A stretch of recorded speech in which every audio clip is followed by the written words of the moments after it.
The servant's mission on earth after the natural disaster. Revelation number 3709. Whatever you hear through the inner voice is what you shall tell your fellow human beings when the time has come.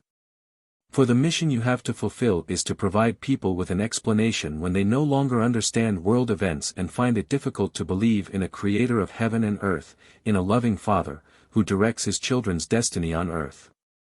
Then stand up and instruct them, and inform them of my great love. Don't frighten them with God's wrath and the judgment, for they are not yet punishments but merely the teaching methods I use in order to save people's souls. I am not yet passing the final sentence, but I won't leave any stone unturned in order to avoid having to condemn the souls on the day of judgment to eternal damnation. And thus, you should try to explain to them that the period of salvation has expired, that there is only little time left until the end and that this time has to be utilized for their return to me. People will doubt my love, they will doubt my omnipotence when they see the immense misery on earth caused by peoples and, in the end, by my will, and anyone not of firm faith and informed as a result of his way of life will be in danger of falling away, that is, of abandoning me completely, if he does not receive clarification. Yet the magnitude of misery will also open their hearts and they will listen to you, and your words will not go unheeded.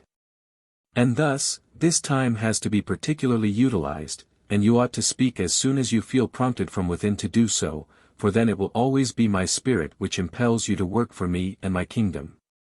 And then inform them of the great spiritual hardship, make them aware of the fact that their bodies only live a short time but that souls live forever and thus their soul's fate is paramount. Remind them to act with love, remind them to take less notice of their own hardship and to treat their fellow human beings' hardship with more empathy, inform them of the strength and blessing of neighborly love, my constant readiness to help, and try to awaken or strengthen their faith.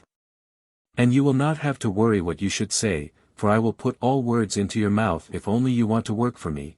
If you don't refuse to fulfill the task I give you through my word.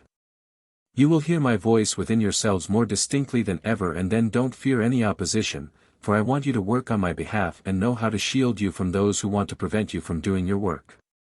Speak without worry, and don't question whether your action corresponds to my will, for once the time for your activity comes, I will take possession of you, and you shall follow me without resistance, that is, you shall do whatever your heart tells you to do. And you will clearly feel it in your heart. It will be your own innermost desire to speak to everyone crossing your path and to draw their attention to the impending end which will come just as certainly as my intervention through natural forces, just as everything I have announced through my spirit will fulfill itself. Amen.